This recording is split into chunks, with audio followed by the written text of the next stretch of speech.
The rusty old station wagon rumbled down the lonely highway, winding through the dense forest.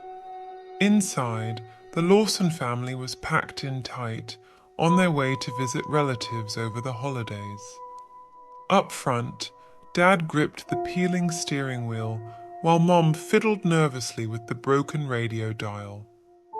In the back, 10-year-old Tommy picked at his seatbelt as his teenage sister Amy gazed out the window, her eyes glazed with boredom.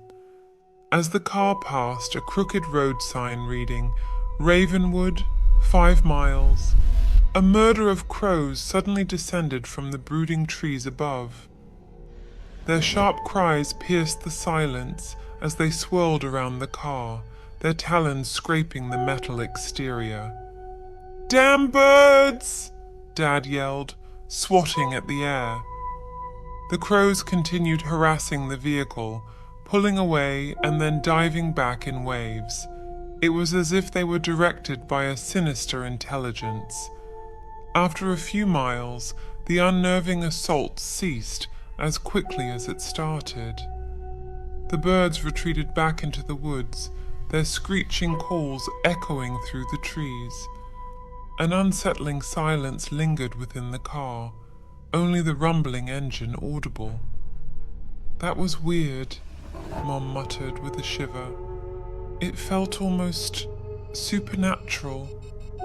"Let's just get to Ravenwood quick," Dad said, uneasy.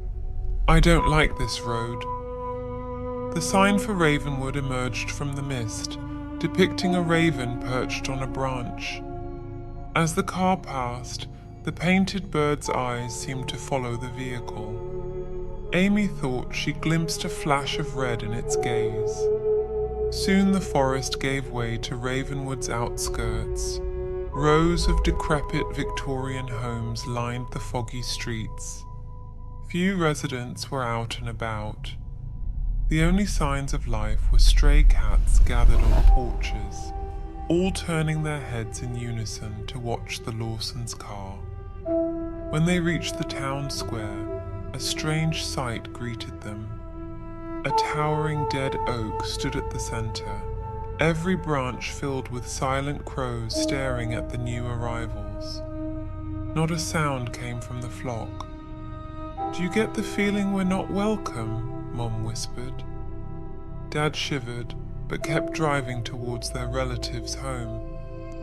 As the car crept down Ravenswood Lane, the trees grew gnarled and menacing. Halfway down the street, one of the rear tires blew out with a bang, sending the car swerving. Dad managed to regain control and pull to the side. "Stay inside while I change the tire," he told the family. But as soon as he stepped out, the mass of crows descended again, talons clawing. Dad yelped and scrambled back into the car, where Mom looked on in horror. The murder circled, branching out to cover the entire vehicle. "What the hell do they want?" Amy shrieked. Tommy sobbed quietly in his seat. Amidst the flurry of wings, a single crow landed on the hood, gazing in with beady eyes. Inside its dark pupils, a crimson glow swirled. Without warning, the lights began flickering while static poured from the radio. A chilling voice whispered from the speakers, "Mine, finally, mine." The car doors suddenly slammed shut on their own, locking the family inside.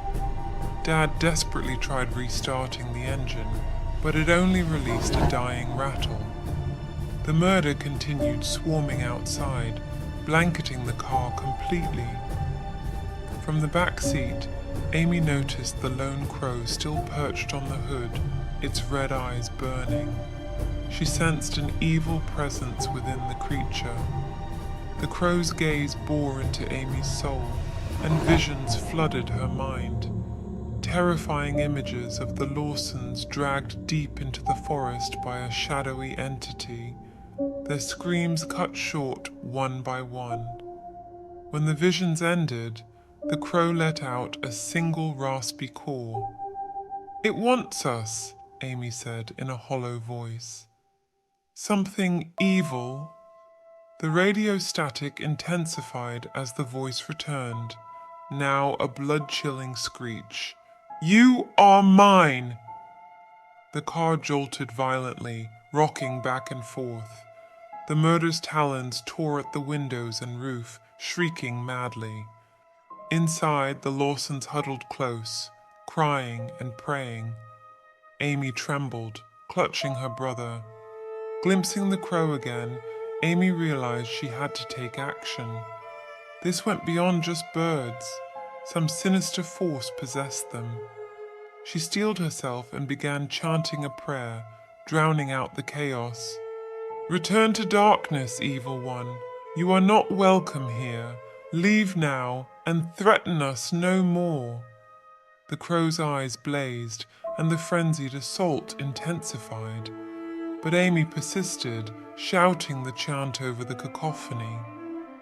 As she finished the third repetition, the crow let out a pained caw.